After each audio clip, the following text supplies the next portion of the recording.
I love this movie. It's pretty good. Bit of a confusing, dumb ending.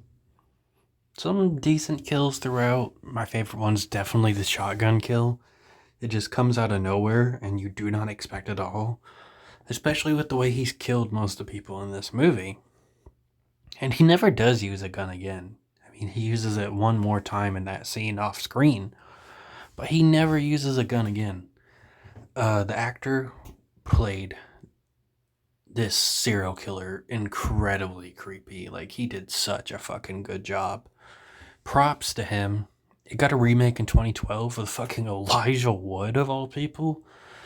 I've only seen him in, as far as I know, Spy Kids and Come to Daddy. So I don't know if he would do good. He might do really good. He might do terrible. Who knows? Uh,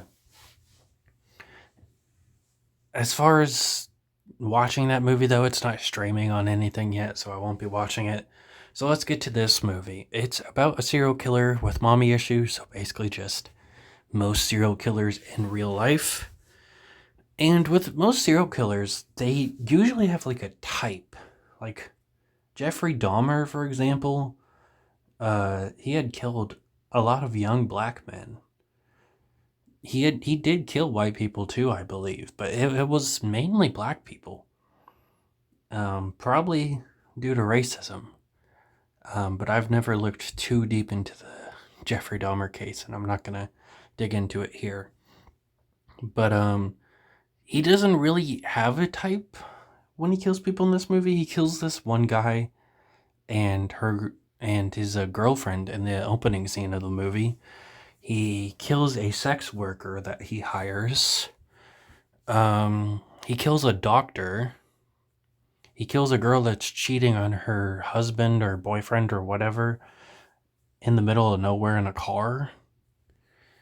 And he tries to kill a photographer and he tries to kill a model. Uh, it's just I don't get what he's going for. It's very strange. I don't think it ruins the movie at all, but it's still weird to have a literal serial killer and he's supposed to be at least somewhat more realistic, and him not have like a certain type of people he's killing, like having them all be sex workers or have them all be single moms. Just something that makes him stand out. Uh, but no, this man just kills whoever, and he only kills like two guys in the movie. The majority of his kills are girls. Um, I really enjoyed it. I thought the doctor was kind of dumb. She's a fucking doctor. Her friend offers to give her a ride home. They know about the serial killings that are happening. Like, it's common knowledge in this universe. Like, it's on the news and shit that there's a guy on the loose killing people. But she doesn't take a ride home with her friend? What the hell are you doing? So, of course, she gets killed. She hides in the bathroom. She thinks the coast is clear and tries to leave. If I was in this situation, I would have stayed in the bathroom for at least 10 minutes. Who knows?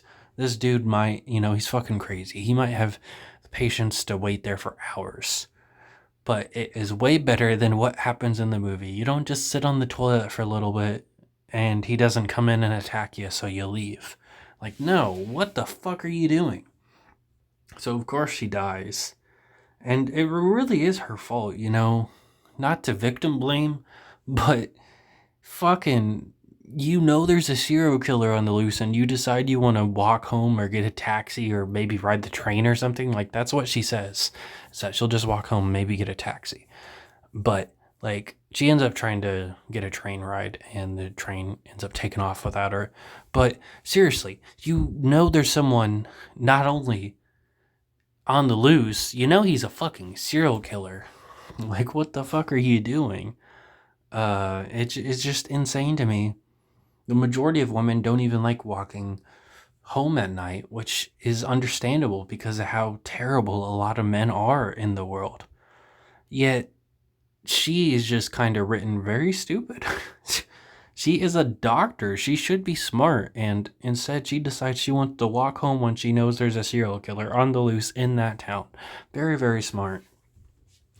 Speaking of dumb, the other main character, the girl that he ends up having a little fascination with, they become friends way too quickly, and it's just very strange. He even shows up at her job, and they've only talked like once and went on a date. That she should be creeped out by this guy, but she's not. She ends up surviving by like kinda anticlimactically with this fight where he gets hit in the arm with a shovel and he bleeds and tries to attend to the wound. And, I guess he gets like all confused and shit.